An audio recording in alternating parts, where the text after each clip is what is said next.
12 October 1972 air force flight 571 45 ప్యాసింజర్లతో యుర్గియో నుంచి చిలేకి వెళ్లడానికి take off తీసుకుంది.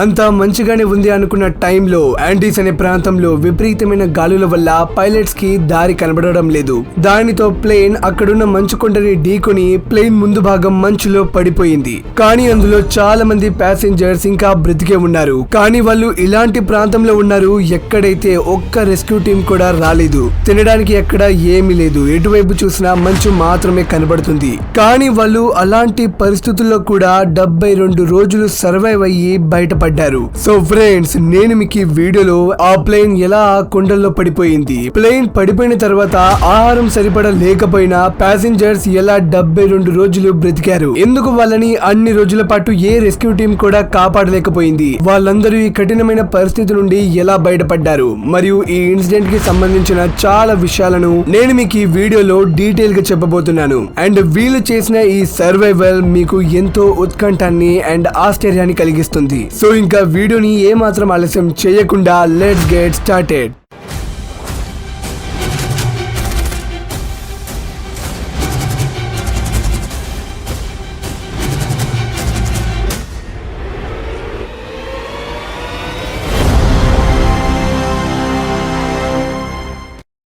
ఆ రోజు అక్టోబర్ 12, 1972 థర్స్డే ఒక రగ్బీ టీం మ్యాచ్ ఆడటానికి మాంటివిడో ఉరుగ్వే నుంచి చైల్ కి వెళ్లాలనుకుంది. కేవలం ప్లేయర్సే కాదు, వాళ్ళ coach, family members and other staff కూడా ఉన్నారు. కానీ అక్కడికి వెళ్ళడానికి వీళ్ళ దగ్గర సరిపడా డబ్బు లేదు ఒక మంచి కండిషన్ ప్లేన్ లో వెళ్ళడానికి. అందుకనే వాళ్ళు ఎయిర్ ఫోర్స్ ఫ్లైట్ 571 ని హైడ్ చేసుకున్నారు, ఏదైతే చాలా ఓల్డ్ అండ్ గుడ్ కండిషన్ లో లేదు. కానీ వాళ్ళకి తమ బడ్జెట్ లోకి వస్తుంది. సో వాళ్ళు ఆ ప్లేన్ లోనే చైల్ కి టేక్ ఆఫ్ అయ్యారు. కానీ వాళ్ళు ఇది ఆలోచించలేదు, తొందరపాటులో తీసుకున్న ఈ డిసిషన్ వల్ల వాళ్ళు ప్రమాదాన్ని కొని తెచ్చుకున్నారని. ప్లేన్ టేక్ ఆఫ్ అయిన కొన్ని గంటల తర్వాతే సడన్ గా క్లైమేట్ చేంజ్ అయ్యింది. పైలట్స్ కూడా సేఫ్ ఏరియాకి వెళ్లాలని అర్జెంటీనాలోని ఎయిర్పోర్ట్ లోకి ల్యాండ్ చేశారు, ఏదైతే వాళ్లకు ఆ టైంలో దగ్గరగా ఉంది. 24 గంటలు గడిచినా సరే క్లైమేట్ మాత్రం మారలేదు.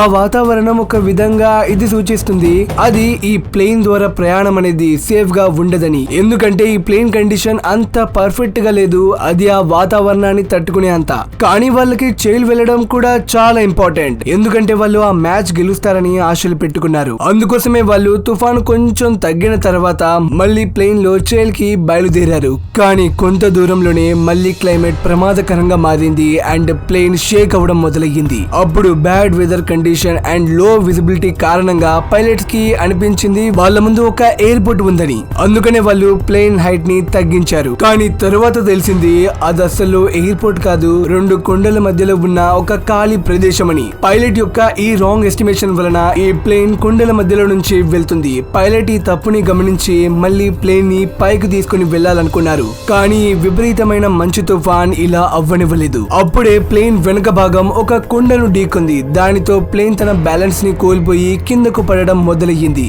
ఆ టైంలో ప్లేన్ 14,000 ఫీట్ల ఆల్టిట్యూడ్ లో ఉంది. సో ఆ హైట్ నుంచి ఇది కిందకు పడుతుంది. కానీ అప్పుడే ఇది ఒక కొండ పై కప్పుని ఢీకొంది. దానితో ప్లేన్ వింగ్స్ విరిగిపోయాయి. జస్ట్ కేవలం దీని ముందు పోర్షన్ మాత్రమే ఉంది, ఏదైతే ఒక తెలియని ప్రాంతంలో పడిపోయింది.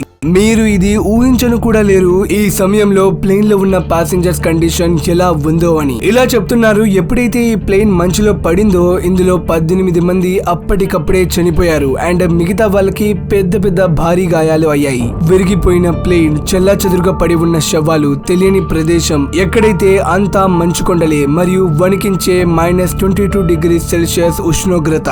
ఈ సిచ్యువేషన్ లో వాళ్ళ బాధని మాటల్లో వర్ణించలేం. సో ఇందులో కొంతమంది ఉన్నారు, వాళ్ళు ఈ సిచ్యువేషన్ ను చూసి భయపడ్డారు గానీ వెనకడుగు మాత్రం వెయ్యలేదు. ఎప్పుడైతే వీళ్ళు స్పృహలోకి వచ్చారో వారు బాగా గాయపడిన వారికి ప్రథమ చికిత్స చేశారు. కానీ ఇప్పుడు వీళ్ళ ముందు ఉన్న అసలైన ఛాలెంజ్ ఎలా వాళ్ళు ఈ చల్లటి టెంపరేచర్ ని తట్టుకోవాలి. వాళ్లకు ఈ విశ్వాసం ఉంది వాళ్ళని ఎవరో ఒకరు కాపాడడానికి వస్తారని. కానీ అప్పటిదాకా వాళ్ళు ఎలా అయినా సరే సర్వైవ్ అవ్వాలి. అందుకనే వాళ్ళు పూర్తి టైం ప్లేన్ లోపలే గడిపారు. దానితో శరీరం కొంచెం వేడిగా ఉంటుందని. దానికోసం వాళ్ళు ప్లేన్ సామాన్లు మరియు లగేజ్ విలేజెస్ ని బయట వైపు మూసేశారు. అలా ఆ రోజు రాత్రి గడిచింది.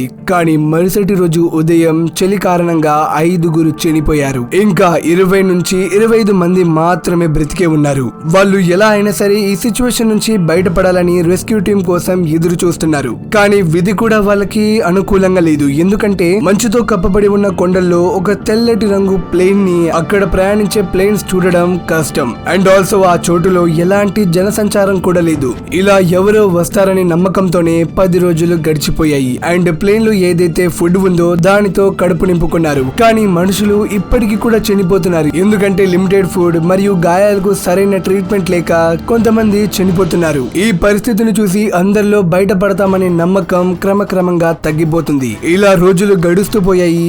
ఆహారం కూడా అవుతూ వచ్చింది. అండ్ ఇప్పుడు వీళ్ళ దగ్గర తినడానికి ఒక్క పదార్థం కూడా లేదు. ఇప్పుడు వాళ్ళ ముందు ఆకలితో చనిపోవడం కంటే వేరే ఆప్షన్ లేదు. కానీ అందులో నాందో అనే వ్యక్తి అందరికీ ఒక సలహా ఇచ్చాడు. ఒకవేళ వాళ్ళు బ్రతికి ఉండాలంటే వాళ్ళు తమ చనిపోయిన ఫ్రెండ్స్ యొక్క మాంసాన్ని తినాలని. ఎందుకంటే మనం ఇప్పుడు బ్రతికి ఉండాలంటే ఈ ఆప్షన్ తప్ప వేరే ఆప్షనే లేదు. నాందో చెప్పిన ఈ వర్డ్ కి కొంతమంది ఒప్పుకోలేదు. అండ్ 2 పక్షాల మధ్య గొడవలు జరిగాయి. కానీ ఇలాగే 17 రోజులు గడిచాయి. అండ్ ఎవరైనా వచ్చి కాపాడుతారన్న జాడలే కనబడడం లేదు. సో ఇప్పుడు వాళ్ళు బ్రతకాలంటే వాళ్ళ దగ్గర ఉన్నవి 2 ఆప్షన్స్. ఒకటి అక్కడ చనిపోయిన వ్యక్తుల మాంసాన్ని తిని బ్రతకడం, లేదా ఆకలితో చనిపోవడం. సో ఫైనల్లీ వాళ్ళు వద్దనుకున్న ఆ ఫస్ట్ ఆప్షన్ ని సెలెక్ట్ చేసుకున్నారు. ఇప్పుడు వీళ్ళు ఆహారాన్ని సెట్ చేసుకున్నారు. కానీ ఇప్పటికీ కూడా వాళ్ళ విధి వాళ్ళకి అనుకరించట్లేదు. ఎందుకంటే అదే టైంలో ఒక విపరీతమైన మంచు తుఫాన్ వచ్చింది. అది ఆ విమానాన్ని లాక్కెళ్లి ఎక్కడో పడేసింది. అండ్ ఆ విమానం మొత్తం మంచుతో కప్పబడిపోయింది. ఇలా తుఫాన్ 1 రోజు కాదు, 2 రోజులు కాదు, 3 రోజులు కంటిన్యూస్ గా వచ్చింది. ఇందులో కొంతమంది చనిపోయారు. కానీ ఇప్పటికీ కూడా వాళ్ళకి ప్రమాదం పొంచే ఉంది. చాలా రోజుల తర్వాత ఆ ప్రాంతంలో ఎండ వచ్చింది. కానీ అది కూడా వాళ్ళకు ఒక సమస్యలాగా మారింది. చాలా టైం తర్వాత వచ్చిన ఈ సూర్యుడి కిరణాలు మంచు మీద పడి వాళ్ళ కళ్ళకు గుచ్చుకుంటున్నట్టుగా ఉన్నాయి. ఫైనల్లీ వాళ్ళందరూ ఇది రిలైజ్ అయ్యారు. మనల్ని కాపాడడానికి ఎవ్వరు రారు. అందుకోసం మనమే ఇక్కడి నుంచి బయటకు వెళ్లి హెల్ప్ కోసం వెతుకుదామని. అందుకనే వాళ్ళలో కొంతమంది సహాయం కోసం బయలుదేరారు. కానీ వాళ్ళు ఇంత కఠినమైన సిచ్యువేషన్స్ ని దాటిన తర్వాత వాళ్ళ లోపల ఇంతటి నమ్మకం ఉంది. వాళ్ళు ఎలాంటి సిచ్యువేషన్ అయినా ఎదుర్కోగలమని. ఆకలి కోసం శవాలను తినడం, కళ్ళు గుచ్చుకోకుండా గాగుల్స్ ధరించడం, అండ్ మంచులో నడవడానికి షూస్ వాళ్ళు ఎలాగో అలాగా ఆ ప్లేన్ సామాన్లతో తయారు చేసుకున్నారు. సో ఎవరైతే హెల్ప్ కోసం బయలుదేరారో వాళ్ళకి కొద్ది దూరంలోనే వాళ్ళ ప్లేన్ యొక్క వేరే భాగం కనబడింది. అందులో వాళ్ళు రేడియోని బయటకు తీసి రేడియోని స్టార్ట్ చేద్దాం అనుకున్నారు. దానితో సిగ్నల్ ఈ ప్రాంతం నుంచి రెస్క్యూ టీమ్ కి వెళ్తుందని. కానీ ఇక్కడ కూడా వీళ్ళు ఫెయిల్ అయ్యారు. ఇలా రోజులు గడుస్తూ పోయాయి. అండ్ మనం బ్రతకగలమనే నమ్మకం కూడా వాళ్ళకు నెమ్మదిగా తగ్గిపోతుంది. లైక్ వాళ్ళకు ఇలా అనిపించడం మొదలైంది. వాళ్ళు తీసుకునే ప్రతి శ్వాస అదే తమ ఆఖరి శ్వాస అన్నట్టు. ఇందులో కేవలం 15 మంది మాత్రమే బ్రతికి ఉన్నారు. అందులో నాందో కూడా ఒకడు. నాందో మళ్ళీ ఈ సలహా ఇచ్చాడు. ఇప్పుడు మనం ఈ ప్రదేశం ని వదిలేయాలి. అండ్ మనమే సొంతంగా బయటకు వెళ్లాలని. అండ్ సొంతంగా నడుస్తూ ఇక్కడ నుంచి చిలేకి వెళ్లాలని. వాళ్ళకి ఈ థాట్ రావడం వెనకాల ఉన్న రీజన్, వాళ్ళు ఎన్ని రోజులు రెస్క్యూ టీం కోసం వెయిట్ చేసినా ఒక్కరు కూడా వాళ్ళని కాపాడడానికి రాలేదు. ఆల్రెడీ వీళ్ళు రెస్క్యూ టీం కోసం చూస్తూ 60 రోజులు అంటే 2 నెలలు గడిచిపోయాయి. వాళ్ళందరూ ఇది అనుకున్నారు, మేము చిల్లీకి అంత దూరంగా ఏమీ లేమని. సో నడుచుకుంటూ వెళ్తే మాకు ఏదో ఒక టౌన్ తప్పకుండా తగులుతుందని అనుకున్నారు. కానీ వాళ్లకు తెలీదు వాళ్ళ ప్లేన్ క్రాష్ అనేది చిల్లీ నుండి 70 నుంచి 80 కిలోమీటర్ల దూరంలో జరిగింది. నాందో మరియు అతని ఫ్రెండ్స్ 2 రోజుల పాటు కంటిన్యూస్ గా నడిచారు. కానీ వాళ్ళకు ఎలాంటి హెల్ప్ కనబడలేదు. అందులో తన ఒక ఫ్రెండ్ మళ్ళీ ప్లేన్ దగ్గరకు వెళ్లిపోయాడు. కానీ నాందో మరియు అతని ఫ్రెండ్ మాత్రం ఎక్కడ తగ్గలేదు. అండ్ వాళ్ళు అలాగే 8 రోజుల పాటు మంచులో ప్రయాణం చేశారు. అండ్ ఫైనల్ గా ఆ రోజు వచ్చింది. ఏ రోజు కోసమైతే వాళ్ళు 72 రోజులు కన్నార్పకుండా ఎదురు చూశారు. వాళ్ళకు ఒక విలేజర్ కనపడ్డాడు.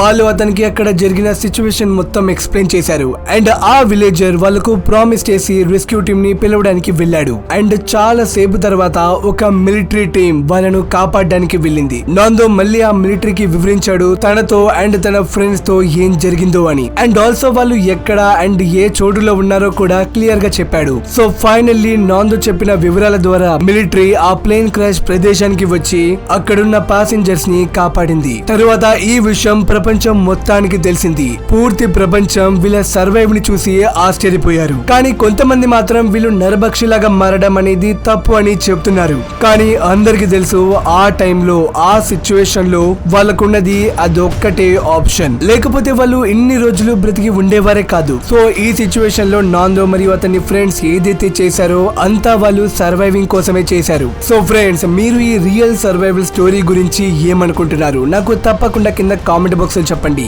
అండ్ ఆల్సో వీడియో నచ్చితే మనస్ఫూర్తిగా ఈ వీడియోని లైక్ చేసి మీ ఫ్రెండ్స్ అండ్ ఫ్యామిలీ మెంబర్స్ కి షేర్ చేయండి. అండ్ ఆల్సో ఇలాంటి మంచి ఇంట్రెస్టింగ్ వీడియోస్ కోసం మన ఛానల్ ని సబ్స్క్రైబ్ చేసుకుని పక్కనే ఉన్న బెల్ ఐకాన్ ని క్లిక్ చేయండి. మీరు చేసే ఈ చిన్న సపోర్ట్ నన్ను ఇంకా వీడియోస్ చేయడానికి మోటివేట్ చేస్తుంది. మళ్ళీ కలుద్దాం ఇలాంటి మంచి ఇంట్రెస్టింగ్ టాపిక్ తో.